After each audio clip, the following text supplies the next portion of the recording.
Hello, this is part 2 of my 4-part book review on the writer's market. It answers the question, what are the pros and cons of the 2010 writer's market? So first I'll start off with the pros.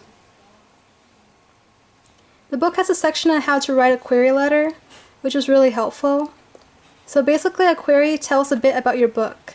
It's a letter asking the publisher or agent if they would like to see the rest of your manuscript. The book also has a very extensive list of publishers.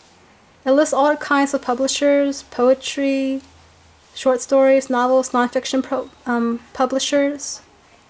It also lists the genres that each publisher accepts. It includes American, Canadian, and non-US publishers. And it names the publishing company's branches.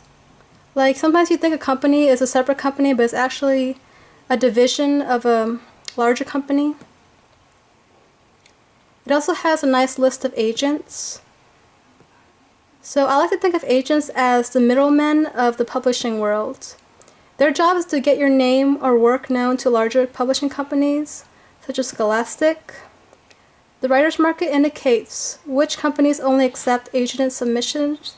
Agented submissions. Tongue twister there.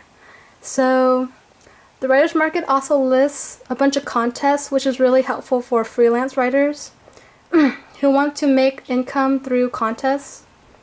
It lists the submission fees, which are approximately $20 to $30. Sometimes it lists the age requirements to enter. Most of these contests are for people 18 years and older. It also lists the contact information for companies and agents.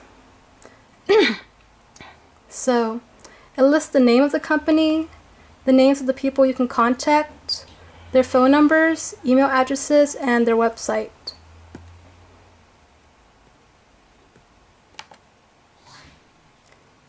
The book also lists each agent's and publisher's preferences.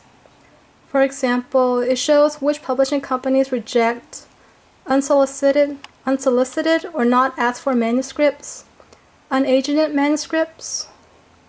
It also lists other submission requirements, like their preferences. Certain companies will only publish certain genres, and they also tell you how they prefer to receive submissions. For example, maybe they prefer it through email or snail mail.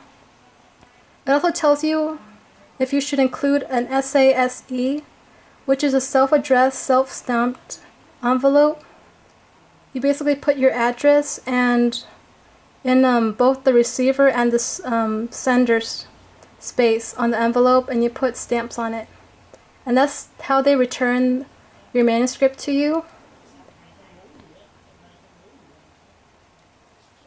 Pay attention to the preferences and requirements. Your submissions will be ignored if it does not meet the requirements. Now on to the cons of the writer's market. Some sections are too brief.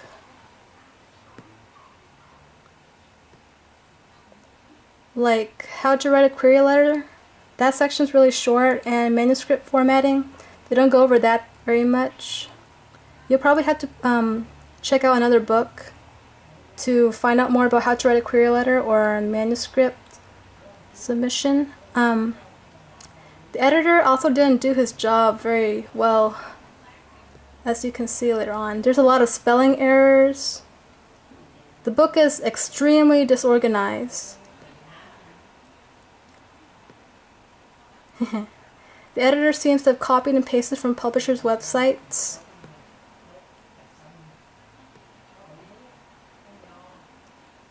There's also a lot of irregularities in the book. Hey, I can see myself. So sometimes the text gets cut off. And sometimes the sentences are not finished and There's also a lot of inconsistent formatting. The font gets bold on certain genres for no reason at all. So I don't know, the publisher has a greater preferences for a certain genre, or maybe it's a formatting problem. In the writer's market, almost nothing is in list format. The information listed under each publisher seems to have been copied and pasted from the publisher's website. Finding information is an arduous task, and it isn't easy to scan the text to find what you really need. There's a lot of block text formatting. It's not easy to read the book because nothing's in notes. Over 5 million copies of the writer's market has been sold. That's a lot. Definitely a bestseller. But common sense says, just because you buy a bestseller doesn't mean that you'll write a bestseller. How many people of these 5 million actually made it? So in reality, not everyone who reads the writer's market gets published. That's like a very important part of the book. Even though it helps you out, it doesn't necessarily get you published. So that's the end of part 2. Please view part 3 of my video, how to get published. It'll make you feel better.